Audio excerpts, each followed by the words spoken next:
Good evening, everybody, and welcome to our Google for Education webinar, our next practice webinar looking at primary practice. I'm absolutely delighted to be hosting this webinar again. My name is Chris Hart, and I am a leading teacher at John Monash Science School in Melbourne, and I also do some work as a Google Certified Innovator and on my own as Unstuck Learning Design. We are very, very privileged to have two wonderful ladies with us this evening who are going to take us on a journey through Google Apps for Education and its use, particularly in a primary context, even though loads of these ideas are completely transferable to other contexts as well. So we have with us Sarah Anderson and Marissa Peters. You want to wave? So there they are. Without much further ado, I'm just going to say a couple of things. Please make sure that you use the Q&A app, which is in the top right corner of your screen. So if you click on that app, you can leave questions for our presenters, and I shall interrupt at certain times to share those questions and get you some answers.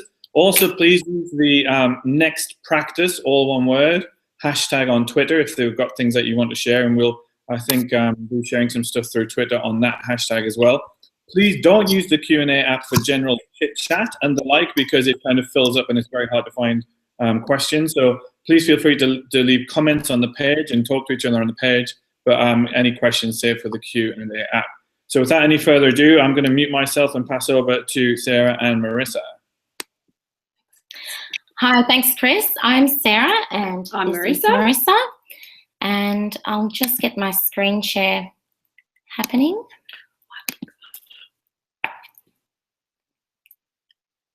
Okay. All right, Chris, are you looking at my screen? This webinar explores. Okay, this webinar explores differentiated instruction and learning supported by Google Docs. Why use learning menus and choice boards, and how to create and publish choice boards and learning menus using Docs. Also, we'll look at what to add and considerations for contemporary practice. We've got the hashtag for Twitter happening at hashtag next practice, so we hope that you'll join the conversation on Twitter. So what is a learning menu? It's a collection of learning activities arranged as a menu to promote choice in the classroom. So choice boards and learning menus aren't new things. Tic-tac-toe boards, I think, was the old school terminology, and we can use them in a really contemporary way with technology integrated, either for short tasks or longer units. So let's have a look at one for literacy. So it looks like a website, and it is a website, but it's created in a Google Doc, and I'll show you a little bit later on how to do that.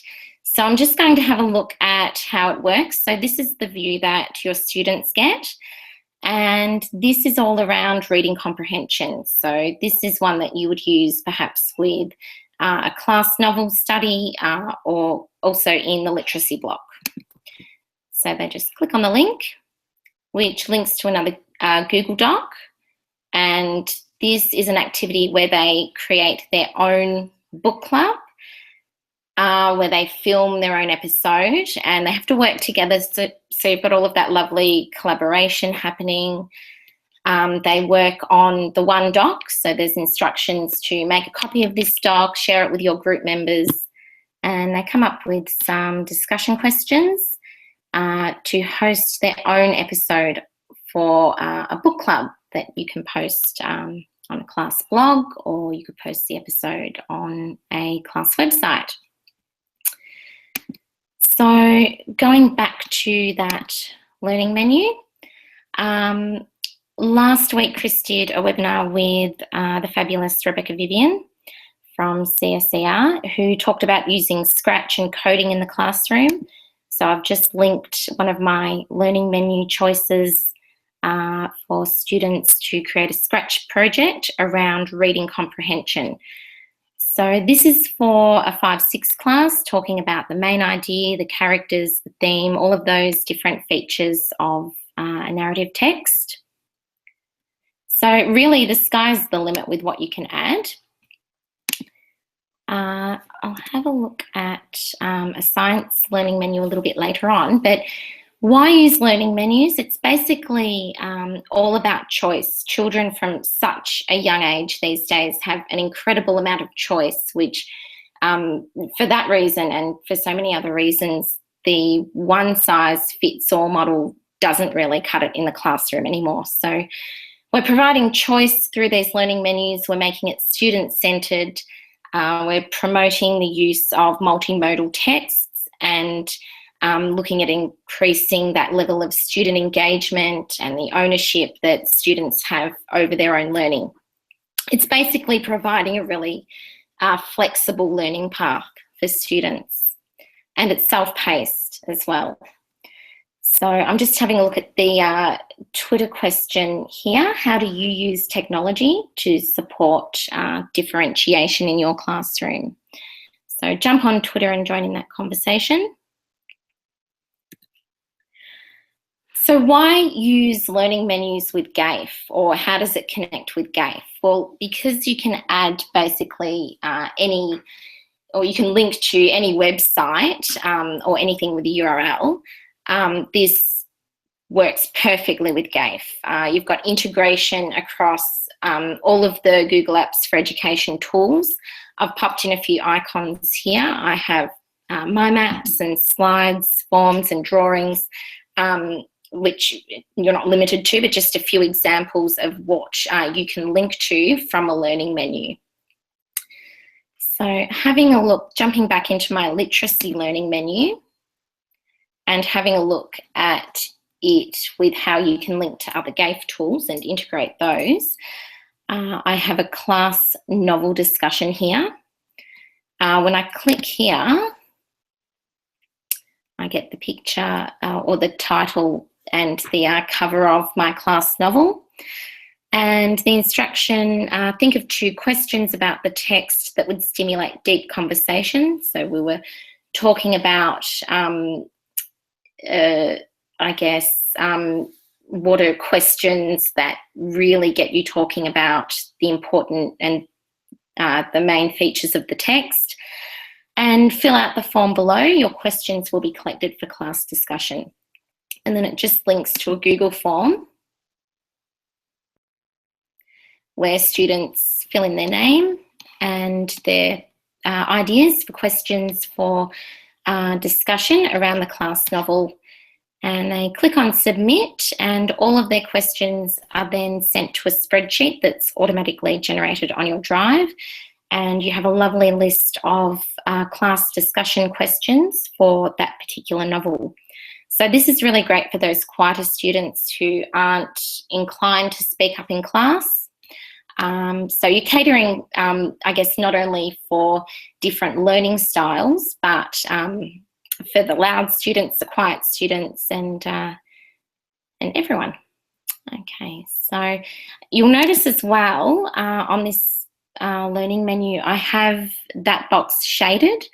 So you can code your boxes. This one, the entire class is required to complete that first or that middle box that is shaded, and then they can choose any one activity surrounding that box. So some of those are group activities, some are independent, some are partner activities, and students will generally have a preference for how they like to work. So that caters for that preference also. Okay. Sarah, just to jump in with a quick question from Rachel Bath. Thanks, Rachel, for joining us. She asks, do you use templates or just docs? She says that she finds templates good because it forces the students to make a copy. Yes. Yeah, great idea. Absolutely. I haven't used it with templates as of yet, but fabulous idea. The other thing I think, Rachel, is that certainly using Google Classroom as a way of distributing learning menus is a really easy way to get kids to make copy. And there is a hack so that if you have any document and the URL of that document has edit written on the end, so it says da-di-da-di-da-di-da/edit. If you change the word edit to copy and then share that URL, that also forces people to make a copy of the document rather than actually opening up the other one. So thanks for that question, Rachel. I do have another quick question, Sarah, if it's okay. It's your literacy learning menu. It's from Brian Host. Thanks for joining us, Brian. It's what year group was this table for? Pardon, what was that? What year group was the table for? Grade 5-6. Grade 5-6. Okay. Yes. Thank you. But having said that, in a grade 5-6 class, we would have students working from a year 4 to a year 7 level. So keeping tasks on these menus open-ended is a really great way to differentiate with them. Also looking at extension menus to extend more capable students. And also if you do ability groups in your classroom, you can cater those learning menus for ability groups. Okay, so create your own. So basically you start off in a Google Doc and you create your table. And the way that you get your learning menu online looking like a website is to go to File and Publish to Web. So I'll have a look at that in just a moment. Here's one that is around a unit. I mentioned earlier that learning menus can be used for just short activities, say for that day, for that week. They can be used over a term for an entire unit. It's really flexible, whatever suits the purpose. This is just a doc that I have open. I've created a table. You can see where I've already created these links. And I have here a link to a Google form. So to add in the link, I would just highlight the text and click on the link. And I should have actually copied that first. So just copy that, highlight my text, link, paste and apply. And then when I click on that quiz time, when it's been published, it will go straight to my form. So let's have a look at publishing to web. So on the file menu, go publish to web. And you get the option of a link, or you can also embed. So we're looking at the link. We just go publish. Okay. And then you then have your link that actually we can just copy that, and you can distribute that link however you like. Some people distribute the entire menu or just the link to the menu via Classroom. Some teachers are using QR codes still to distribute their link to their learning menu for iPads. You name it, Google Tone, all of those really cool ways of distributing URLs all work. So now when I go to that link, my learning menu appears as a really basic plain sort of website, but it's so quick, so easy, and I can click on my quiz for my science unit.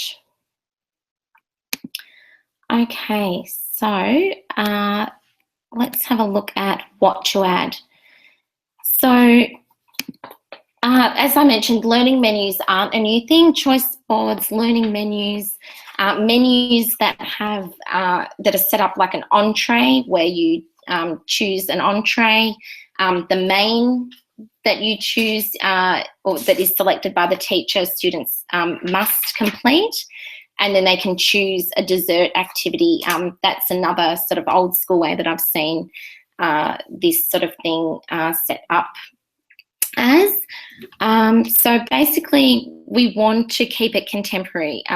If you can do it on paper, we say why substitute technology. We want it engaging, we want authentic purpose, we want an audience. And Marissa and I love the Google saying, do cool things that matter. So, you know, when you're delivering activities that are about grammar and punctuation and things that aren't always engaging, this can be a really good way to get kids on board, get them choosing what they're doing, have them owning it. So I've just got the SAMR model up here, and I'm not going to really go into this too much, but this is a really good test for what to add. So that green box, redefinition, where technology allows for the creation of new tasks that were previously inconceivable. So we're aiming for that, or at least sort of modification, where technology allows for significant project or task redesign. They're the things we want to be adding, and, you know, keeping it authentic and getting students involved in tasks that have a real purpose. Okay, so learning menus cater for, I've mentioned they cater for a variety of learning styles, a range of abilities, preferred structure in terms of how children like to work with a partner, in teams, independently.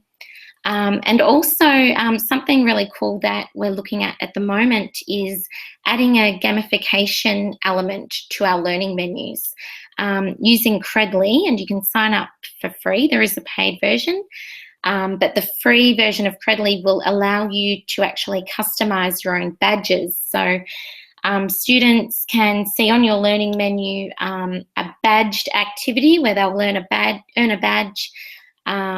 We did one recently for editing, where students were editing their writing and they earned the awesome editor badge, and that was a big deal. So a bit of fun and just another way to make it really contemporary. Okay, I think that might be it for me. So I'm going to pass over to Marissa now. I'm just going to jump in for a second there, guys. That we've got quite a few more viewers than we did right at the start. So just in case you missed the start, please make sure that if you do have any questions, there is the Q&A app, which is on the top right hand of your screen. If you click on that Q&A icon, you'll have the opportunity to ask questions.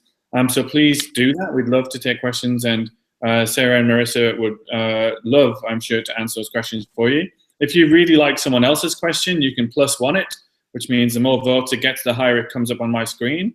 And also, please remember that you've got the thumbs up and the thumbs down on the Hangout. So if there's a part of the Hangout that you think, wow, I really love that idea, click on the thumbs up, and that will be marked on the Hangout so other people can go and visit that when they watch it back. I'm sure there's nothing, apart from when I keep interrupting, that you'd want to put a thumbs down for, but it is there as an option. So please do use the thumbs up and the Q&A app, and we would like to make this as interactive as possible. The other place to interact with us is on Twitter. And on Twitter, you use the hashtag #NextPractice, and that would be, and we'll try and pick up on those tweets as well. Stella, I've got a question from Stella about time lag. You do have a lag of about 2 minutes between the live broadcast and the recorded broadcast. Drop me an email, Stella, if there's a different problem, and I'll try and get to it. Okay, thanks. Back to you guys. Thanks, Chris. Okay, we're looking at part 2 of the webinar. Just exploring Google Slides, how to create, collaborate and edit in real time, and what to add. And as Sarah said before, the sky's the limit, certainly with slides. And seek and you shall find, focusing on an authentic audience for your children to share their work with. You can see the Twitter question at the moment is, how does your school use YouTube? Sorry. So if you'd like to join in with Twitter, that's what we're talking about. Bloom's taxonomy, I'm sure you've all heard of that.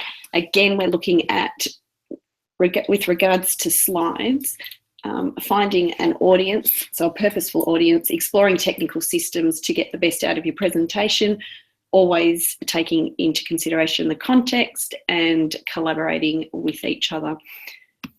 Some people sort of say to me, oh, you've just put a YouTube clip into slides, what's that all about? And with our children, we get them to analyse and investigate, and they need to be able to explain why they have actually chosen that YouTube clip.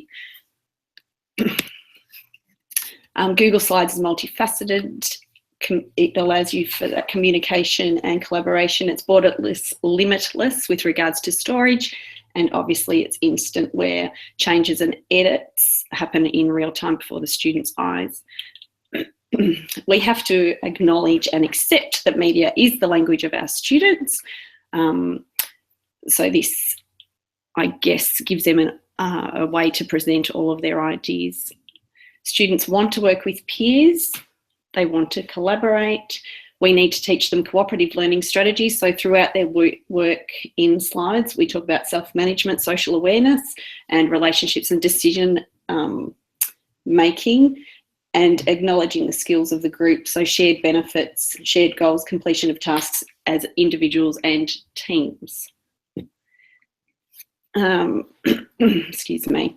They're aware that they're digital global citizens. Most kids will go home and create some sort of YouTube video of themselves doing something crazy, or something that they want to share, not just with their parents, not just with their teacher. It's a worldwide audience that they're seeking. So we encourage some aspects of their work to be published to the web, which allows them to have that authentic purpose again. This is again a grade 5-6 presentation used on slides. You can see down the left-hand side, I've included which apps they've used or which links that they may have used in this slide presentation. So the top one's Photosphere, the next one obviously YouTube, Street View, and the Google Cultural Institute. I'll just click on it. With me as it opens.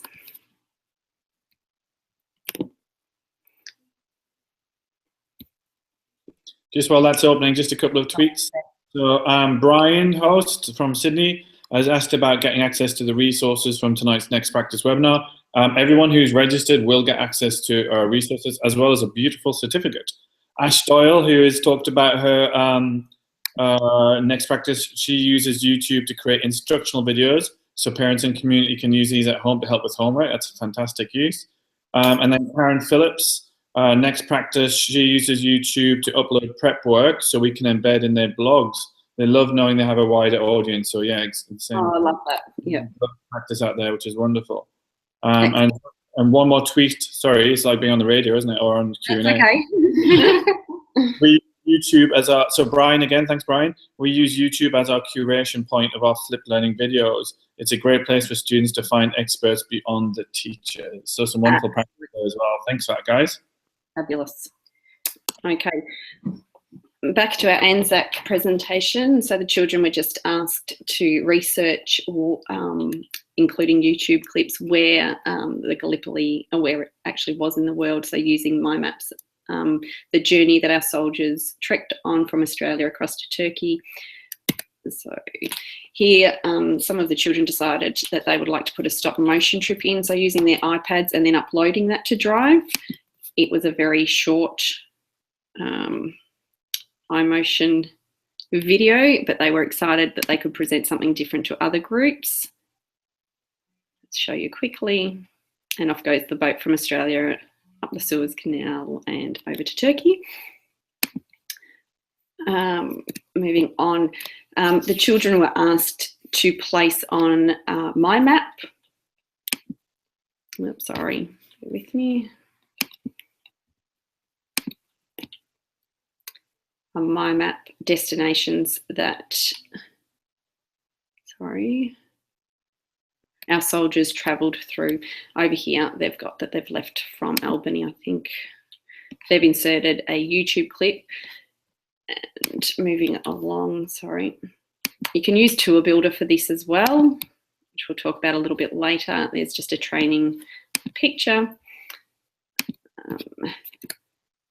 This is an interesting one. Some children decided that they'd like to go to the Google Cultural Institute, and they popped in a link with Life Interrupted. That was the name of the presentation through there. It actually took them to a New South Wales library. where they went through letters that had been written by soldiers to loved ones back home.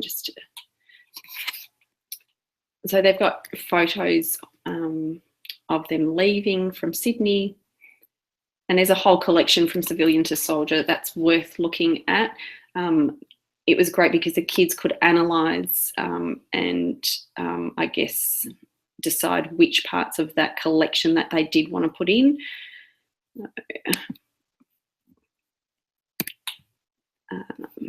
And the street view of Anzac Cove, I do encourage my kids to find out exactly what the areas do look like that they're researching. This is a perfect tool for that to happen.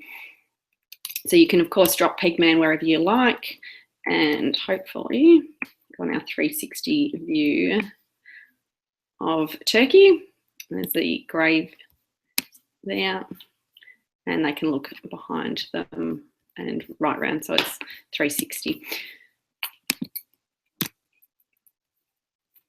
Landing. Oh, this may not work because I've not logged into me. I'm logged into Sarah. Oh no, here we go. Okay, and there you go. That's just another photosphere. This is an interesting thing. The students have access to creating that from using Photosphere. They can upload that, but I will talk to you a little bit further about that using another slide. That's actually taken from a public upload. And again, I can see down here, and I'm not going to go into it, that is actually a link to a YouTube version of the last post. Just aware of time here. Our foundation students always have a gift given to them by their grade 5-6 buddies. Last year, we decided that it would be in the shape of a digital presentation. I've gone through one particular presentation and of course asked their parents' permission to show this, and just to show you that some of the things that the kids came up with were sensational. They sort of had an open plate, I guess, to show what they could showcase. So they've used YouTube, they've done street view things, they've used Photosphere again. With the YouTube, the kids actually used the green screen at school and then uploaded that to YouTube and then popped that link into their presentation. So we'll just have a quick look here. This is about Grace and her buddy Bella. Obviously, I've taken out surnames. So,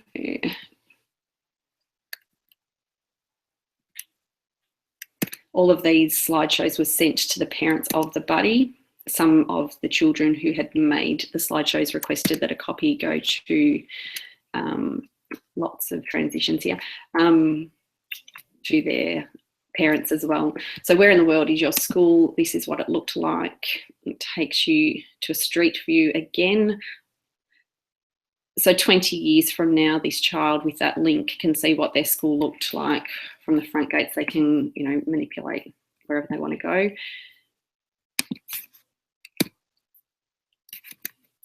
Interesting instructions here. Pat the bunny, it will take you to your 3D classroom. So they've used Photosphere here.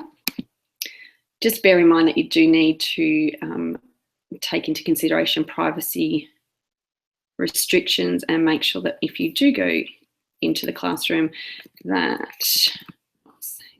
all surnames are removed, nothing that's really identifying the children, making sure that they stay safe is paramount. So that's one Photosphere. And then of course a YouTube clip that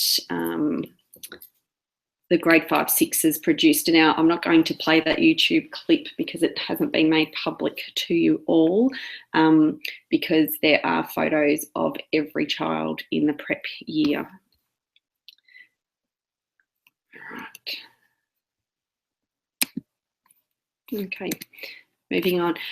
One way that we use slides as well is not just for presentations, but for the children to create their own adventures. You can do this with, in this case, it's actually two children worked together. They plotted I found that using sticky notes was a really good way for them to understand the concept of having multiple slides and where they were to go to next, because it is a little hard for them to get their heads around unless they can, of course, see the slideshow presentation down the side. I'm just going to start because this is where I would like. That's not going to happen. I'm just going to request access, sorry. And that will be sorted in just a moment.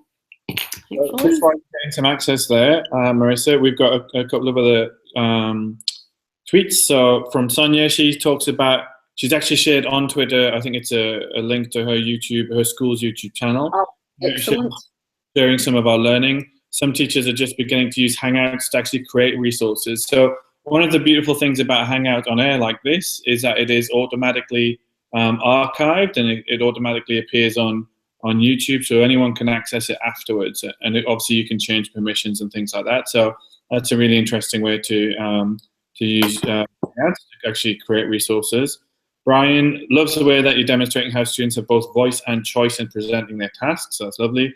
And then Karen Phillips says, impressive examples of student work using Google Slides. So fantastic. Just a quick update, I suppose, and something that is will hopefully be coming to Australia, and you'll get some more information, I'm sure, about that. But that idea of using photospheres in Google Cardboard. So Google Cardboard is a cardboard viewer that you can put your phone into or your device into and go into immersive 3D views.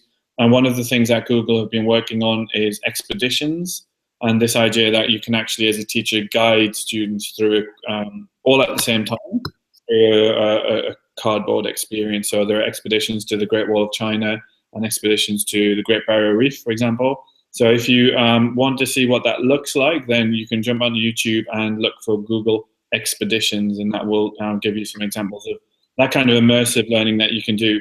I would love to have, I'm obviously very young and only recently left school, so I have very good memories of it, but I would love to have a picture of what my school looked like. Imagine looking back at your classroom in 20 years' time in that 3D immersive view. Absolutely amazing. Okay, so I'll still pass back. Thanks, Chris. Okay, so we're going back to the adventure of a lifetime. You can see down the side here, it looks like a normal slides presentation. The first thing I would ask your kids to do is to select approximately how many slides they're going to use. And again, those sticky notes have proved invaluable for just even numbers. Obviously, they're storyboards. If they want to attach those, they can as well. So looking at the adventure of a lifetime, they've just started with their screen. That's the title. Congratulations, setting the scene, I guess. Congratulations, you've won $1 million. And then here, this is where the fun begins. So you can see, if you focus, I guess, on the bottom of my screen here where the slide numbers come up. So you've seen 3 slides already. If we selected beach, that would take us somewhere else. The snow-covered mountains would take us to not number 4 necessarily, not number 5 necessarily, and not number 6. Logically, yes, but not necessarily with these guys. So here we go. I'm going to go on a journey to the rainforest. And again, if you look at where we're going to jump to, not where I wanted it to jump to at all. So just bear with me. I think we're going to have some issues just because we shall fix this. Nothing like... Okay, so over here, what should happen is it should change to slide 6, which I've worked on. I'm just going to click on here. Here we go. All right. So from slide 3, I will just change it and ask it to select and apply again. Let's see that this now works. So we're going to the rainforest. For some reason, it does not want to work. We're going to number 6. We've arrived at the rainforest, thank goodness. The tranquility, streams, glistening, birds singing, huge trees, canopies protecting you from the heat of the sun. What do you want to do? You've heard that a silverback, you've identified a silverback. What do you want to do? Cover yourself in the leaves and wait for him to disappear, or become Jane Goodall. Let's go and become Jane. Hero of mine. Would you like to stay and work with Jane? Click the picture to find out what she does. This is really interesting because the kids then could get onto Tour Builder and find that Jane Goodall actually has a tour that's being built Hopefully the link will work.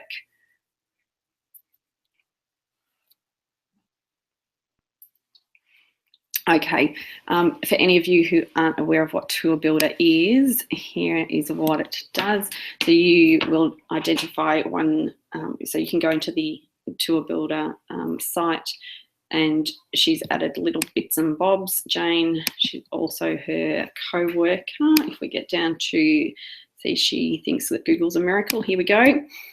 Bill says, and again, they talk about the Google Outreach, which Earth Outreach, this here, which, you know, has allowed many, I guess, many things like this to occur. We've got, they've used it for, obviously, to look at where gorillas are travelling around. They've used it for research and resources, looking at things like Hurricane Katrina, mapping. So the kids have really enjoyed that because they're educating, and when I say to them, well, why did you choose that link? They've got to be able to tell me in their own words exactly why they chose that over a different, I guess, app or YouTube clip or what have you. So that's your choose your own adventure. I will now just show you quickly how you can make your own. So, sorry.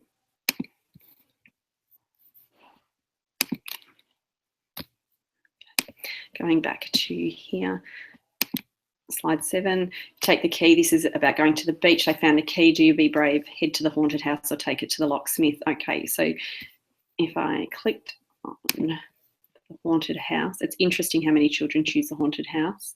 And when they get there, they're a little bit disappointed because it's actually an inflatable one. That is a YouTube clip that takes them around an inflatable house. To add here, I've just put in to be brave. When you pop in some text, I will pop some text in just under here. Oops. Oops.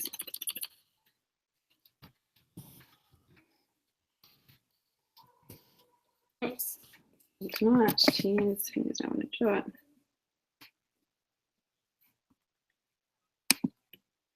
You can see here you get the option to, oh, sorry.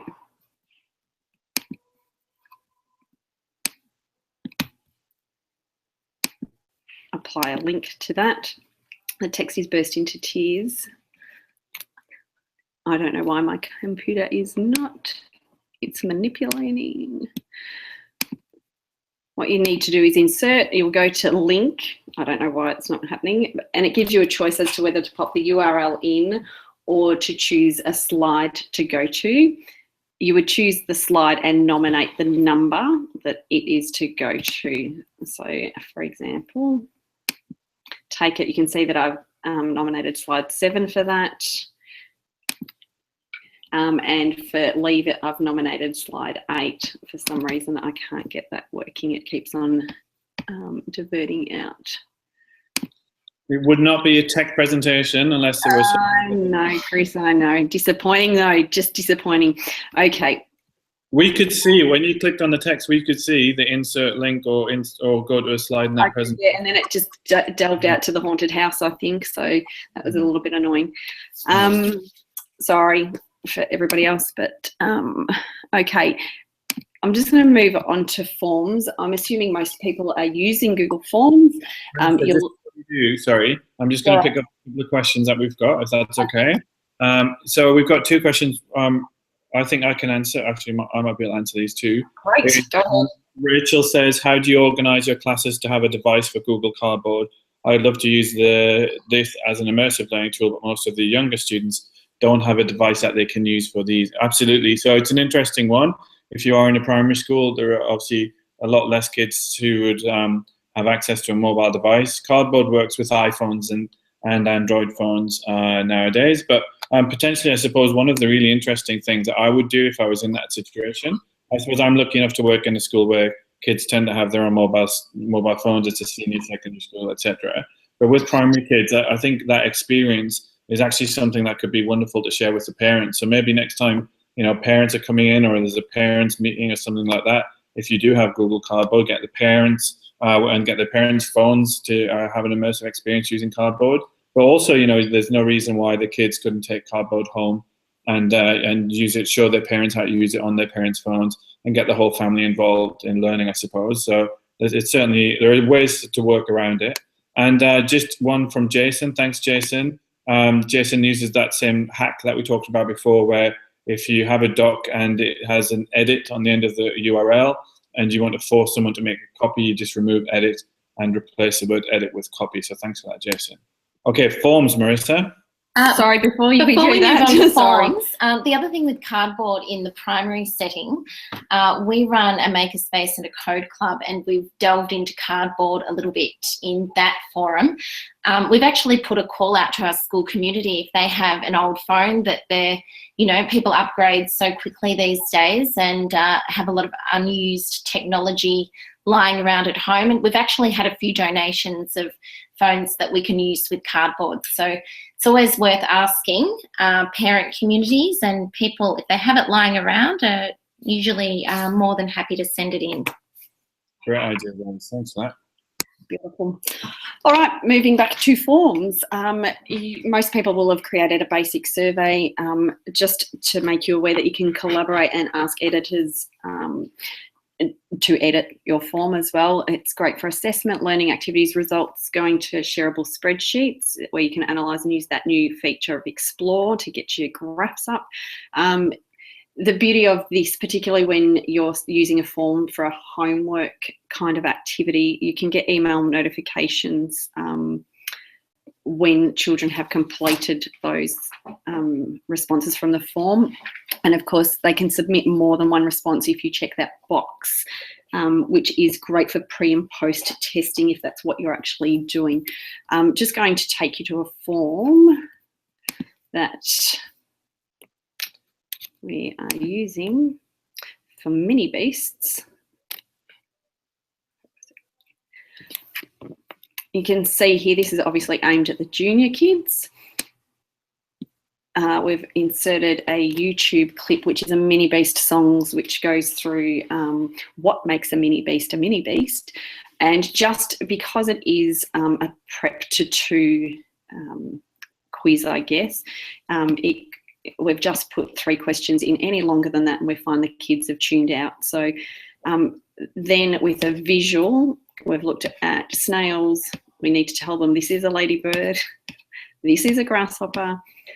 And then their instruction was, I'll just scroll back down, sorry, was to choose one of the Mini Beasts below and write a short description about its appearance. So again, it's open-ended, only looking at appearance, not habitat. And they get to write that there. This is an interesting YouTube clip again, and it's fairly short. It's 4 minutes, 1 minute on each Mini Beast, and it talks about their role in the ecosystem as well. So again, the instruction would be watch this video and tell me the most marvellous fact that you find about a Mini Beast that you've just met. We give them specific instructions. Remember to name the Mini Beast, write down the fact, and why is this such an amazing fact. So using all of those modes. This here is a Google drawing, which we've inserted. The aim of this is obviously for them to do their research, the differences between snails and slug, compare and contrast, another literacy-based activity. Our children, we're really lucky. Our prep to twos are able to identify a URL, are able to copy and paste a URL. So they then need to create a diagram, and then they'll pop the URL in here, which of course comes up on your spreadsheet, which you can then go in and have a quick look at and mark it as you like. So going paperless as much as you can. And of course, your spreadsheet's generated, you can access that. I would do this as a pre and post as well. So you've got those children's answers pre-unit to post-unit to see what they've achieved particularly, I mean, I know it looks basic, but a shell is what they would call that. And then for them to come up and identify it in a further way post-testing is always a delight to see. You can use, I mean, this is a form we like to use. Our forms for flipped learning will embed a form into YouTube clips that, sorry, not into YouTube clips, with YouTube clips on sites where our school heavily uses sites heavily. Each class has a site. The homework link is given through that site. The parents are encouraged to participate. The children watch their videos. They come to school the next day to discuss them, to allow for that explicit teaching. Chris, have you got any questions with regards to forms? No, I think everyone's okay. I haven't got anything on the Twitters or on the Q&A app at the moment. Oh, I do. See, I lied. Sorry. That's okay. Okay, so what devices? This is from Brian. What devices are you using for younger students so that they are using Google Draw? Yeah, we're really fortunate. We have an ICT teacher. We have, obviously they use iPads in the classroom, but they have their one-to-one iPads from 3 to 6. In the juniors, they've got a class set of 6, and they come to the ICT specialist for a 40-minute lesson a week where they get to do all of those kind of things. And it's very much about making sure that the ICT teacher is working in conjunction with the class teachers, so that they're all aware of the skills that those children to achieve those tasks. Does that answer the question? Yeah, that's great. Thank you. Yeah. Oh, sorry. And the ICT teacher, sorry, is teaching from desktops. I should make that clear. Okay. So the functionality is a little bit more limited on the iPads, but yeah, the desktop's open. We've got, yes, we just have just a comment from Karen. She loves the idea of using Google Forms with lower primary. The mini beast work is terrific. Lots to think about for term 4. That's lovely. Thanks, Karen. Excellent. That's what we want to do, motivate. Makes us happy. Okay. No more questions. No more questions? Okay. All right. Is everybody aware of how to create a Google form, or shall I take them back through that, Chris? What are we thinking? I'm just watching the time tick here. Sorry. Listen, we've got a couple of minutes if you want to have a quick look at Google Forms. All right, let's do that. Oh, now I'm in Sarah's drive. Do you want to take that? Okay, just bear with me. Oh, sorry, I'm just working off someone else's computer, so I'm trying to check for things. Oh, hang on. Here we are. All right. No. Give me 2 seconds. Sorry. All right. Oh, drive.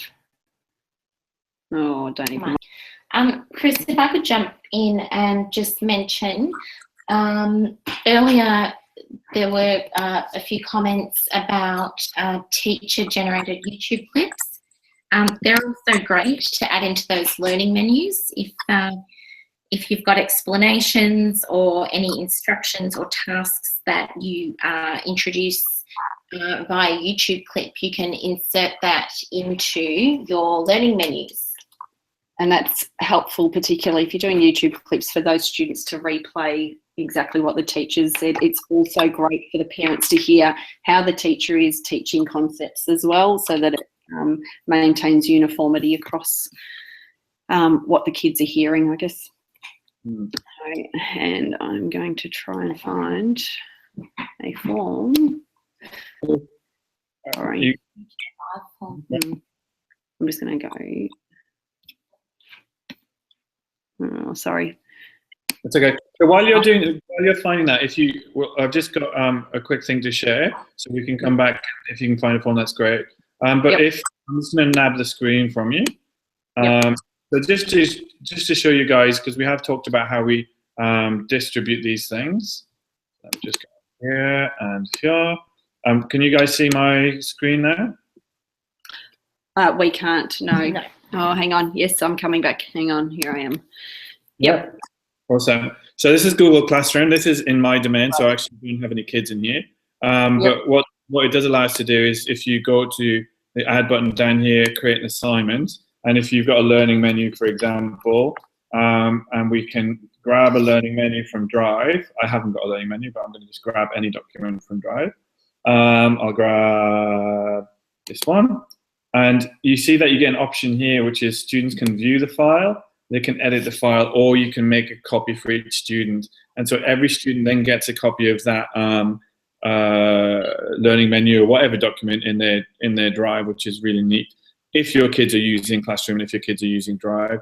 The other option, obviously, is to, let's cancel that. The other option is to come up here and change edit to copy, and that forces kids to make a copy. And the other option, again, obviously, as Sarah pointed out before, was to publish to web as well. And just one other quick thing in Classroom, which makes me feel very powerful, is this extension share to Classroom. So now, if I've got all my kids logged into Classroom working, and I want to share any URL with the kids, I can actually click on Share to Classroom, click on my class, and it will push this URL onto all of the kids' Chrome. As a domain admin, I can also install that extension on every kid's Chrome. So if they're using Chrome, either Chromebooks or actually just Chrome on any machine, you can then push any URL, any web page you are on, you can push it to kids. So getting 30 kids on the same website is a really cool use of using that extension. Okay, so that's me finished sharing, guys. Yeah. How are we going? Yes, we're going well. Hang on just one moment now. I've got to find where it is. Yeah. Okay, here we go. So I've just gone back into Sarah's form, and just to view a live form, these are the kind of options that you are presented with. Maybe. Here we go. Okay. Okay, so Science Matters, these are the questions she's popped in. You get a choice, and we'll do one down here, just to add your item. Now, if you hover over this part, that will actually allow you to go in and choose a video or an image through Google. I'll just quickly show you. Here you go. Search, and you're going to get a whole heap. I suggest you view them. You can actually view them whilst you're in here. I'll just show you how. And if that's not the right one, if that's not the one that you wanted, you can simply click on here, cancel, or if it is the right one, which this is okay for kids, press select. It will load here, and then you can caption your video, press done if you want to add questions to that. Oops, sorry, probably the wrong place. These are the kind of text. So you get a selection of whether you want a short text answer, a longer text answer, multiple choice checkboxes, and you can get people to use scales and grids as well. We used the date one for disembarkation for soldiers travelling in that Anzac time. So that's always helpful, and it's actually interesting teaching point, trying to get the children to work out that the 8th month is August. So stuff like that was always interesting to watch the kids try and research. Okay, and then you can send the form, you can embed the form. There's lots of different things you can do. Send or embed. We embed our forms into our sites so that those people working at home can access those as well. And I think that's it, Chris. Wonderful. Wonderful. Okay, guys. Thank you. Okay, guys. Thank you. If you just mute for a second, Sarah, that'd be awesome. Yeah. I think I'm feeding back now. Oh, sorry. Is that back to you? Okay, cool. Thank you so much. I'm just going to mute your mic.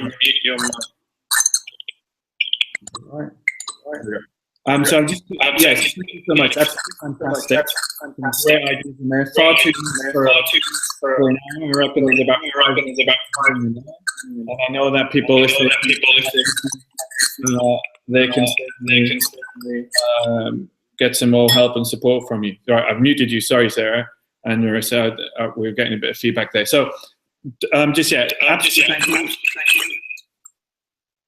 you've just unmuted. We're really right. That's good. Let's stop now. We're really good at using Hangouts, as you can see. So if you want support in using Hangouts and how to mute and unmute, please contact Sarah and Marissa and myself.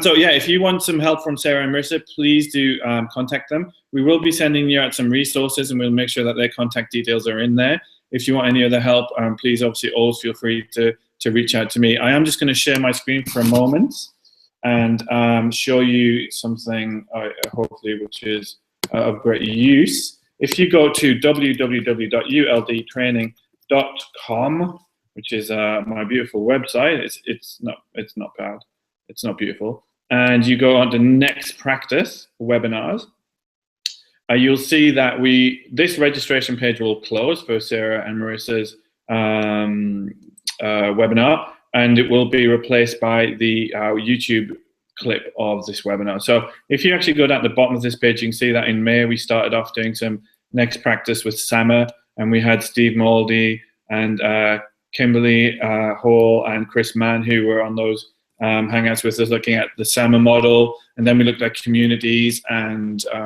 organizational inquiry, and then we looked at, I did an MS languages one, and then we had one with Greg O'Connor on literacy. And then last week we had one with Dr. Rebecca Vivian from Adelaide on coding. And we just had a wonderful webinar from Marissa Peters and Sarah Anderson, absolutely delightful and so full of such wonderful ideas. So please come back and visit the videos here. If you want to connect with us, as I say, make sure you've registered, and we'll send you all of the information. We hope you've had a great time. I'm just going to pass back over to Sarah and Marissa. Do you want to say anything, or are you just waving? I think they're zipped. They're finished. Thank you so much, guys. It was absolutely wonderful to have you. Thank you, Chris. Bye-bye. Thank you. Everyone else, take care, and you'll see you soon. Bye-bye.